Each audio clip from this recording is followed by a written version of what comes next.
I figured, this would be a good chance for me to at least go back to a Spanish-speaking country, because I think my issue was not focusing on one language at a time. Because right after I left Colombia, I got to China. Then I'm like, well, I need to start learning Mandarin, and since my Spanish wasn't where it needed to be, which is being fluent, I felt like I wasn't satisfied. So I'm learning Chinese, and when I'm speaking Chinese, Spanish words would come out at times when I'm trying to get things. And that even happens now when I'm trying to speak Spanish, and all out of the blue, a Chinese word comes out. I'm like, is it because I'm not fluent in either of them, or is that's just how it happens when someone is learning multiple languages? But I'm switching it up now. So like I kind of left.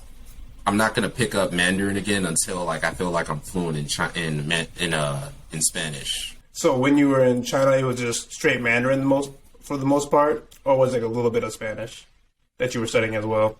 Yeah, it was. I was trying to do both because I didn't want to lose it. So I would go to Spanish corners. I think they'll call it like El Rincón de Español. I would meet people who were from, all over South America or Spain, or people from Russia, just anybody trying to learn Spanish. And there's also people that were fluent.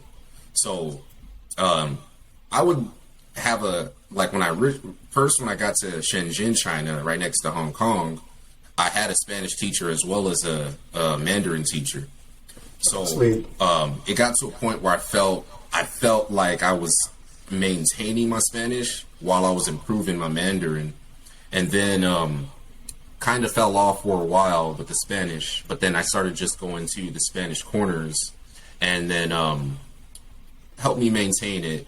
And then I took a break with Mandarin and Spanish. It got to a point because Mandarin is a whole nother beast. Yeah, I bet. It just like, I would feel like there were days where it would go up and down with me being understood. So there were times when I'm saying everything right, but if the tones aren't understood, if you're saying the wrong tones, it could be a completely different word, completely different meaning. So people weren't understanding me. So there were days where I just kind of fall back and not learn for a while, just because I lost confidence after that day. And then after a month, I'd get back to it. But yeah, I would say with Spanish, I would, try to go once a week to a Spanish corner and just to speak and stay comfortable speaking. Okay. And just to be clear, so this Spanish corner, El Rincón, this was in China, right? How did you find it? Yeah, this was in China. How did you find that? How did I find it? I think it was on, okay, so they got, there's this app called WeChat out there. And basically, I would say, think of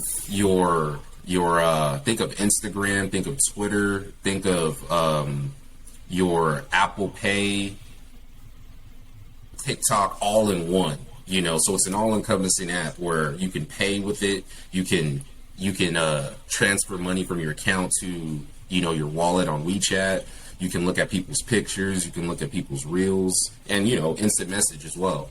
So I think it was through my Spanish teacher, it must have been my Spanish teacher. She told me about it. She added me to the group. So there was I would say up to 200 people in that group. And then they would say on Thursdays, we'd come here and we just eat at let's say a Mexican restaurant somewhere in China. And then we just all, we just all have a few drinks, eat tacos, and just converse. So we would do that every Thursdays in Shenzhen. So I would do that, and then I moved to Shanghai, and then there was pretty much a different group, but it was the same thing too. Wow, I've never imagined that you could find a Spanish script like that in China. That's pretty cool. Man, yeah, it was a good experience. I definitely that definitely helped me maintain my Spanish while I was out there, because I felt like the more I learned about Mandarin, the more my Spanish is decreasing. So I just felt, even though that may not be true, but since I'm not practicing. You use it or you lose it at that point. So I felt like I had to do something. I'm so like just blown away trying to separate Mandarin and Spanish. That sounds very difficult. Like mixing those two languages together. It's crazy how the brain works, because when you're trying to find a word in, let's say, in Mandarin, and all of a sudden it comes out in Spanish, you're like, wait, what had just happened? You know? So that was interesting to just see how, you know, you're trying to compensate for the lack of vocabulary you have in something, and it's like, you don't want to say it in English, but all of a sudden it comes out in Spanish. And yeah, vice versa. Sometimes it happens for me with Spanish too, but not as much since I haven't been practicing my Mandarin.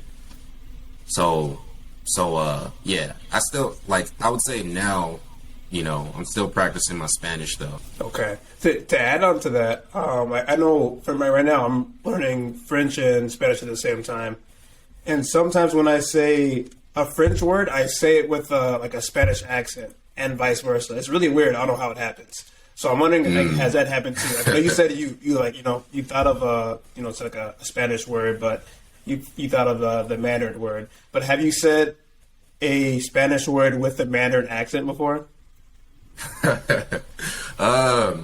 Not that I can recall. I probably have, most likely, but not that I can recall at the moment. Oh, I was just saying the tones in Mandarin you would have to work so hard to say something in Mandarin, like, in my opinion, to where even if I said it with a Spanish accent, as long as the tones are right, you know, they would understand you.